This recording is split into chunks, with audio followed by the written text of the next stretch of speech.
هذا هو هشام جراندو، يوتيوبر وناشط مغربي عايش في كندا. تشهر بالمحتوى ديالو اللي تينتقد فيه السلطات المغربية من خلال منصة التواصل الاجتماعي. عنده قناة على يوتيوب وصفحة على الفيسبوك وبزاف ديال الحسابات في تيك توك تينشر فيهم عدد كبير ديال المعلومات على الفساد في المغرب.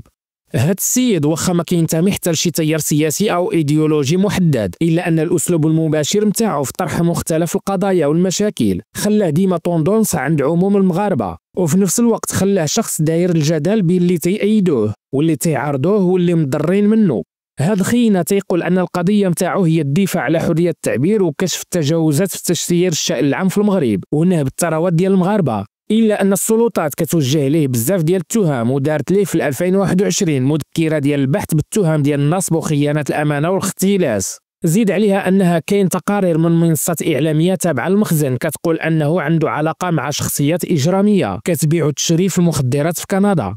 وبغض النظر على أي رأي سلبي أو إيجابي في هشام جراندو، تعودوا المغاربة على هاد اللغة ديال إعلام الصرف الصحي في المغرب اللي عنده الحرية التامة باش يسب ويتهم ويطعن في أعراض المغاربة وخاصة المعارضين وبدعم وتوجيه من الأجهزة الأمنية. في الأيام الأخرى الأجهزة الأمنية في المغرب شدات عدد من الأفراد ديال العائلة متاع جراندو، من بينهم الأخت ديالو جميلة جراندو والزوج ديالها وولدها الكبير وبنتها القصير، ووجهوا ليهم تهم ديال نشر ادعاءات كاذبه والمساس بالحياه الخاصه والتشهير والابتزاز والتهديد والسب والقذف. الا ان العالم كله تيقول ان هاد الناس تشدوا كرهائن باش يبتزوا بهم جراندو باش يسكت وما يبقاش يهدر. زيد عليها ان الوكيل العام السابق في الدائره القضائيه كازا نجيم بن سامي حتى هو دار دعوى قضائيه ضد جراندو في المحكمه العليا في كندا، وتيطالب ب2 المليار كتعويض على الاضرار اللي وقعت ليه من بعد الملفات اللي كان تينشر عليه جراندو.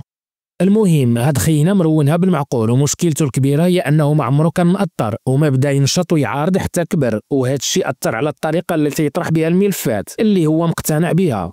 كاين الناس اللي تيقولوا انه هو الصوت اللي تينفس عليهم وتيحارب الفساد، وهادو هما المطحونين من المغاربه اللي ما تيهمهم لا ادله ولا حجج على هضرته، لانهم تيشوفوا الفساد ليل ونهار وعايشين الدمار من النهار اللي جاو فيه لهاد الدنيا. وكاين ناس اخرين تيقولوا عليه انه مجرد ظاهره اعلاميه جدليه فاتت الحدود متاع النقد للتشهير والاتهام بلا ادله، وطبعا اغلبيه هاد الناس هما اللي مضرورين من الكلام ديال جراندو.